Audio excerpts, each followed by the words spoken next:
Hello mga kapatid, magandang umaga ng Sabado sa inyong lahat yan. Sana'y nasa mabuti kayong kalagayan. Ang buhay magtutubig.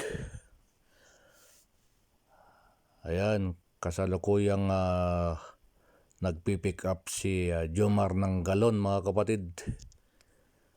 Ayan, hindi pa naibababa yung galon na pick up niya. At si Christian naman ang naghuhugas ng galon mga kapatid at nagre-refill.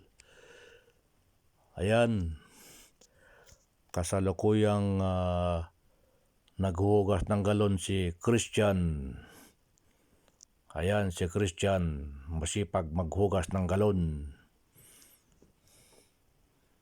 Ayan,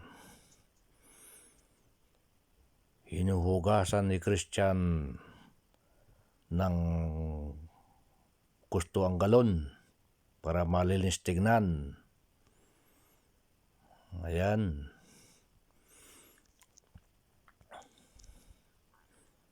Ayan si Christian. Mabilis maghugas ng galon si Christian. Ayan. Ayan na si Jomar. Bumaba na si Jomar. Ayan. Tumulong na si Jomar maghugas ng galon at mag-refill. Ayan.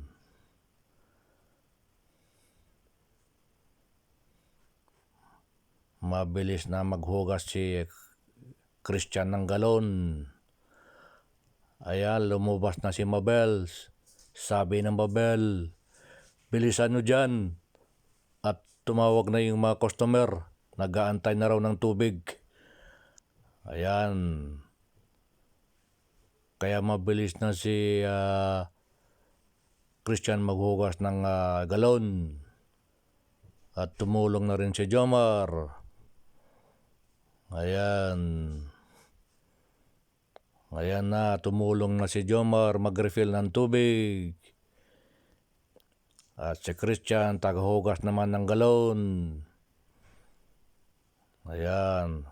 Kasi sabi ng Babel, bilisan nyo dyan, tumawag na yung mga customer, nag-aantay na ng tubig. Nauuhaw na rin yung mga customer. Ayan.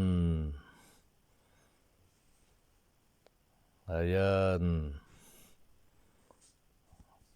Mabilis si Jomar mag-refill ng tubig. Ayan na si Mabel. Binibidyo yung mga galon. Ayan yung mga na-pick up pang galon, di pa na ibababa. Ayan.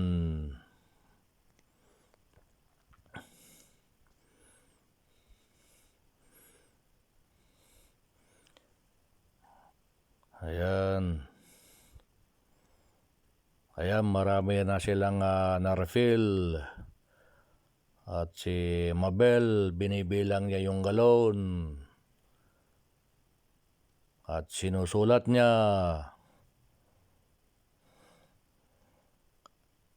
Ayan si Jomar, nilalagyan ng supot yung galon para hindi madumihan.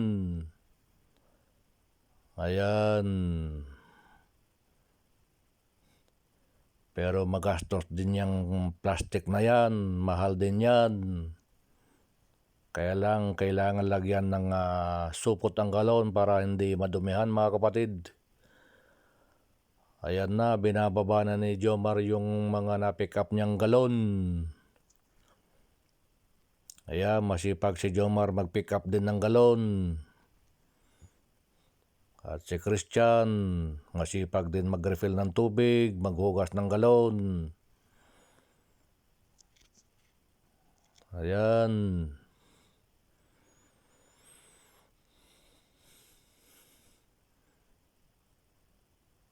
Ayan, kasalukuyang binababa ni Jomar ang galon na pick up niya mga kapatid.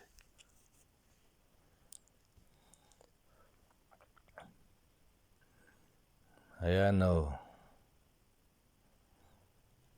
marami siyang na-pick up ngayong Sabado mga kapatid.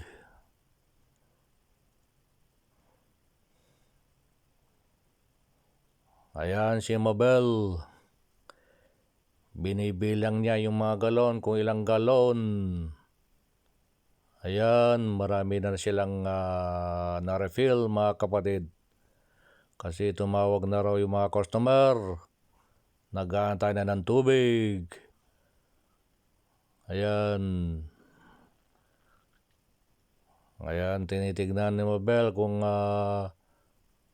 okay ba yung pag-refill. Ayan. Ayan, ini-spec lahat ni Mabel kung ilan ng galon lahat. Binibilang niya, kino-compute niya. Ayan, ang bilis si Christian mag-refill ng tubig.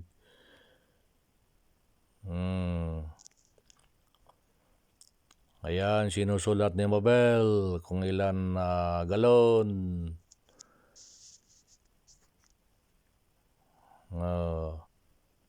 Sabi ni Jomar, marami pa raw siyang pipikapin na galon. Sabi niya, ayan. Ayan, hinihiwalay ni Christian ang isang galon. Isang customer. Ayan, nagkakarga na si Jomar ng galon para i-deliver niya sa mga customer mga kapatid. Kasi tumawag na raw mga customer. Ayan, nagkakarga na si Jomar.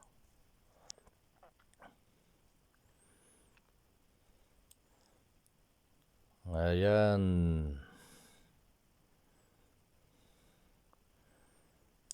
Maganda ngayong araw, ngayong Sabado mga kapatid.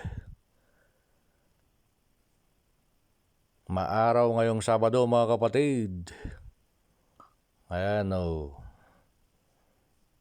Ayan, may iba rin nagde-deliver ng tubig. Doon yun sa kabilang tubigan mga kapatid. Maraming tubigan dito.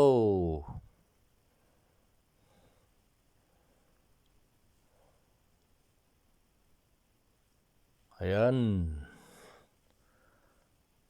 Ayan yung mga na-pick up ni Jomar na galon. Ayan, hinahanap ni Jomar kung saan customer yung galon niya isasakay niya sa tricycle mga kapatid. At kailangan ihiwalay niya para alam niya kung saan niya i-deliver mga kapatid. Kasi hindi pwedeng paghalo-haloin yung mga galon mga kapatid. Kailangan ihiwalay bawat customer. Ayan. Hinahanap ni Jomar ang galon kung para saan yan na customer. Ayan, nagkakarga na si Jomar. Si Christian nagre-refill, naghuhugas ng galon. Ayan. Sabi ni Jomar, nasaan na kaya yung galon na para sa customer na iba? Hinahanap niya. Pinaghalo-halo yata ni Christian. Ayan.